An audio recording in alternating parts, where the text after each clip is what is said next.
Hello everyone, welcome back to my channel and welcome to another Sims video. So today I'm doing something a little bit different because I've created something that I think is going to help you guys get better gallery thumbnails when you upload your builds to the Sims 4 gallery. So first of all, I guess the most important thing is, why does it matter what your gallery thumbnails even look like? Well, let me tell you, if you have ever browsed around on the Sims 4 gallery, you will notice that there are some pictures of lots that just aren't great. Like, either the lighting is weird and it's kind of hard to see what the build actually looks like, or even worse, sometimes there are specific lots in the world where there are objects in the world that block the view of the thumbnail when you go to upload it to the gallery. And let me tell you, there's nothing more frustrating than building this really beautiful, awesome lot and then going to upload it and discovering that, like, a tree is blocking the entire camera. And you know that if you upload it like that, no one's going to download it because they can't see what it looks like. So it's really important, if you want to get downloads on the gallery, to have your builds presented in the best possible way. And let's be real, first impressions matter. So if you don't have great thumbnails, then you're not going to get as many people clicking on your builds, and you're not going to get as many downloads either. So there's a couple of key things to keep in mind when you're uploading things to the gallery, as far as like how to get better gallery thumbnails. And the first of those is lighting. So you want to have the sun shining on the front of your build in the thumbnail for the best possible lighting. There are, of course, always exceptions to every rule, but in general, that's the best way to make sure that what you're building is going to be presented in the best possible light, no pun intended. So it's also a good idea to change the time of day when you upload builds to the gallery. So if you go into build mode, you can actually click on the little icon at the top of the screen. You can switch between morning, afternoon, evening, and nighttime lighting. And whatever you have currently set as your lighting in the game, that will be when the picture is taken and what it looks like when you upload it to the gallery. So I think usually when you go in, it either defaults to morning or afternoon. So that's generally pretty good, but if you want to change it to evening lighting, you can just click through. And in general, afternoon lighting probably looks the best. There are some lot types, though, such as bars and nightclubs, that are just more appealing when they're uploaded at night or in the evening, especially if you do a build that has a lot of exterior lighting. So if you have something that has like pretty fountains out front that kind of illuminate the outside of the build, or there are certain wallpapers and columns in the game that just look really awesome at night. And so you kind of want to show that off, especially if you're putting this on some venue that your Sims would probably be going to at nighttime anyways. So the other way to make sure that you get better gallery thumbnails is to prevent having a blocked view in the automatic generated thumbnails. So, you know, it's nice that we have these beautiful worlds that have, like, objects, you know, in the world themselves, like, I don't know, planters and light posts and all of that, that makes it feel like a more realistic world and a more immersive gameplay. But it is kind of a hindrance when you're building, because sometimes the way that the camera is positioned automatically, the thumbnail has those pictures that have the objects in front of them. And since we can't actually change what the camera looks like when it's taking the pictures, then we're just sort of stuck with what we have. So it's also important to realize that not all of the lots in the game are created equal. So some lots look better in certain lighting, just sort of depending on the time of day, and some lots don't look great in any lighting, depending on where they are positioned in the world in relation to where the sun rises and sets.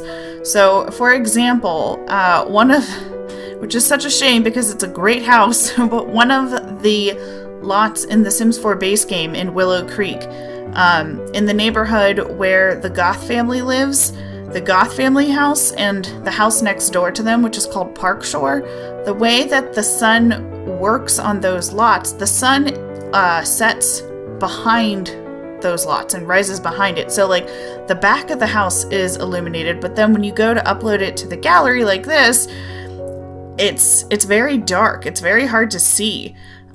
So what you can do is make sure that you build on lots where the sun is rising or the sun is shining towards the front of the lot. So for example, I took Park Shore and I moved it to a different lot in Willow Creek where the sun is rising and facing the front of the lot, and it's brighter. I mean, like, it's the exact same build. I didn't do anything to the build at all, but when you compare it to the previous picture, it looks so much better. So that's something to kind of keep in mind too. The other thing is that some lots just look nicer in the evening. Personally, I kind of prefer the evening thumbnails in some of the worlds because they have like longer shadows and they have like kind of like a purplish hue to them a lot of times. So again, I took Park Shore and I put it on a lot where it looks best in the evening. And we'll kind of get into a little bit more of that in a little bit. But there are other lots that again have those pesky world objects. So, for example, there's a couple of lots in Brindleton Bay that I think anyone who has tried to build in Brindleton Bay can tell you about, that are in the Cavalier Cove neighborhood. So it's a very like wooded area, which is again pretty for gameplay, but it can be kind of tricky to build there. So specifically, this is a lot, or this is a house that I built on the lot called Hindquarter Hideaway. The lot is called Autumn Abode, and you can see, like, you know, there's a lot of trees and stuff, and some of the trees I actually placed on the lot myself, and so it works. In the gallery thumbnail, the trees are there, but they're not blocking the build. Well, it turns out that the number of floors of the build determines where the thumbnail position is, like when they go to take the automatic picture. So this is an example of the Lux Health Club, which is actually a Maxis build that you can get in your library automatically in the game. And because this build has more stories, the camera goes up a little higher and then it takes the picture, and there's these trees blocking the view. So you kind of have to be careful for those sorts of things. So sometimes you can kind of work with the world objects and like it kind of just blends in and it works well. Like for example, this is on another lot in Brindleton Bay. I think it's Dachshunds Creek is what I think it's called. So this is a house that I built called Woodland Cabin, and a lot of these trees aren't actually on the lot itself. They're in the world around the lot. But because I built it as like sort of like a remote cabin kind of in the middle of the woods, it works for this build in particular because the trees don't block the view of the house itself, and it kind of adds to the atmosphere of this particular build. And you can also just sort of ignore it sometimes, especially if it's just like a light post and it just sort of blends in with that particular style of build. Like for example, I built this house back when Seasons first came out called All Seasons Family Home, also on a lot in Brindleton Bay, and there's a light post kind of in the front. But the way that I built the house, you don't really notice the light post right away. So there are, again, there are always exceptions to the rules. But it is kind of frustrating when you're building, and this is like a lot to keep track of. Like, okay, so where are the good lots with the afternoon lighting, and there aren't any objects in the world that are going to potentially get in my way. So to make it a little easier for you guys, I went through every single world and I created maps of every world in The Sims 4, except for Strangerville because I don't have Strangerville yet. So, but I examined every single lot to determine the ideal lighting for gallery thumbnails, and I also checked for the possibilities of world objects showing up in the thumbnails. So each map is color coded, and I went ahead and put the lot sizes on them as well, just because it's nice to have. So you can get all of these maps on my Twitter account, which is Mrs. Tomato 1018. It's currently my pinned tweet. It might not always be my pinned tweet, but right now it is my pinned tweet. And so right now, though, I'm going to give like a brief overview of each of the maps, so you know kind of what things to look for when you're selecting a lot to build on. So first up, we have Willow Creek. So generally in Willow Creek, most lots look best in the afternoon. There are some that look best in the evening, and no lots look best in the morning, because the morning lighting in Willow Creek has kind of like this hazy, glowy effect, which is like beautiful and great in gameplay, but it makes gallery thumbnails look kind of dim. So miraculously though, there are no lots that have world obstructions. So there are some tree-lined streets in a couple of the nicer areas, but they are designed so that they fade away when the lots are uploaded to the gallery, which is awesome and not something that continues on throughout the rest of the worlds. So in Oasis Springs, for the lots with the good lighting, there is a healthy mix of afternoon and evening lighting, but there are also 2 lots that look best in the morning. Both of them are in, again, kind of the nicer parts of Oasis Springs. So the morning lighting, though, only works really best when the sun is shining like directly at the front of the lot in the morning. So overall, though, this world does have some color oddities in the lighting that can kind of make it frustrating to build, because like whites don't really look like a true white, but there is like a warmth in the lighting that makes the evening lighting in this world in particular look absolutely beautiful. So next up is Newcrest. Surprisingly, what I've kind of considered to be the like building holy grail world doesn't have as many lots with good lighting as I assumed.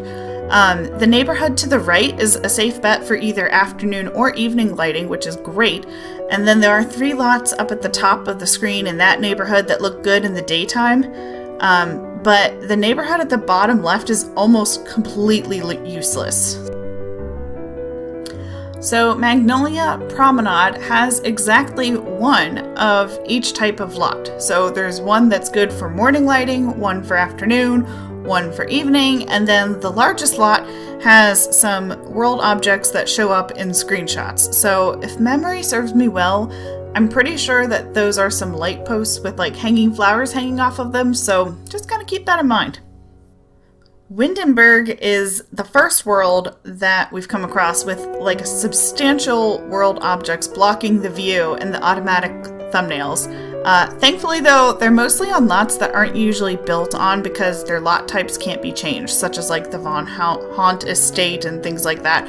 So it's there, but it's also not that common that you'll run into that issue. So it's another world though with a good mix of afternoon and evening lighting. There are 2 lots over on the island that look good in the morning as well because the sun rises from that direction. So the big disappointment in Windenburg is that both of the 64 by 64 lots don't have good thumbnails in any lighting. So they look beautiful in game though, so that's good. So San Myshuno isn't usually at the top of the list when it comes to building, but there are actually 9 buildable lots in this world, which personally I always forget about. So the Spice District doesn't really have good default lighting on any of the lots, but personally I've had a couple of builds that looks nice there with the evening lighting because the sun sets over the water kind of behind the lots. So it makes for a pretty backdrop. So just make sure that if you choose to build on those lots that you are building something with lots of exterior lighting like a nightclub, and you could have good luck building over there. The Fashion District has good evening lighting for the penthouse lot in that neighborhood, and the karaoke bar lot has good afternoon lighting. Despite the fact that it's so high up, Uptown doesn't have good lighting on either of the lots in that neighborhood. The Arts District has good lighting on its penthouse lot, but the Arts Center not only has poor lighting, it also has a permanent display sign in the world that shows up in thumbnails. So it's not bad if you build with that in mind, but it's probably not great for a residential lot. And the park in San Myshuno is kind of in a similar situation, where the lighting isn't really great for thumbnails in the gallery, and there are those zigzag ramps that lead up to the park, and those tend to show up in thumbnails. So keep that in mind if you're choosing to build on that. And again, it's a 64 by 64 lot, so kind of a bummer. So Forgotten Hollow was a bit of a surprise to me. I assumed that building there wouldn't work very well because of like the overall dark lighting in the world, but there are actually 3 lots that have beautiful evening gallery thumbnails, and 2 of those lots actually look nice in the afternoon too. So kind of, you know, a little bit of a best kept secret, I think.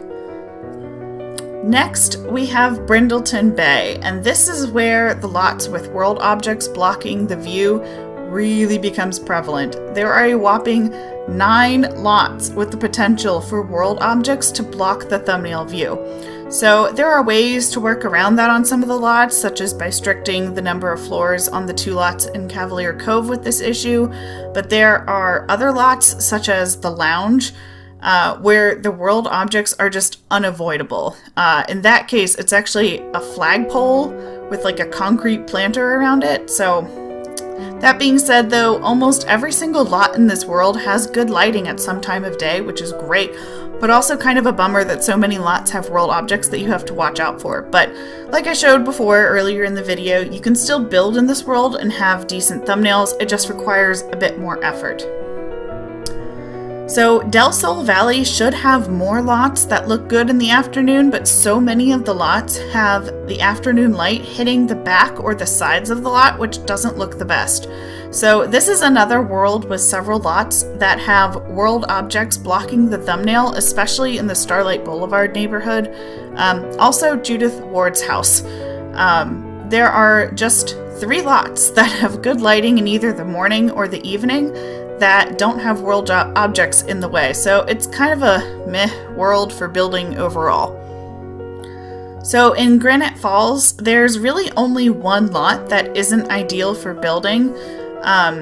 The National Park lot is technically marked as having world objects blocking the view, but it's mostly because there are so many trees surrounding that lot that there are lots of shadows on whatever is built there. So just keep that in mind. It's not actual objects, it's just weird shadows from trees. But overall, there's like a good mix of lots here, especially when you consider how small this world is. And finally, we come to Selva Dorada, where there's a couple of lots that have good afternoon lighting, but that's kind of it. Overall, Selva Dorada runs into the same issue that Granite Falls' National Park lot does. There's so many trees that the shadows are just kind of odd here. There's only a couple of objects issues with a couple of lots, but mostly it's just that the lighting because of the trees just isn't great for gallery thumbnails. So that about wraps things up. So overall, the earlier worlds tend to have more lots with better lighting and fewer world objects blocking the view of gallery thumbnails. I think this might be because the newer worlds have more detail to them, which definitely makes for more immersive gameplay, but then the trade-off is that these worlds tend to be less friendly for gallery creations.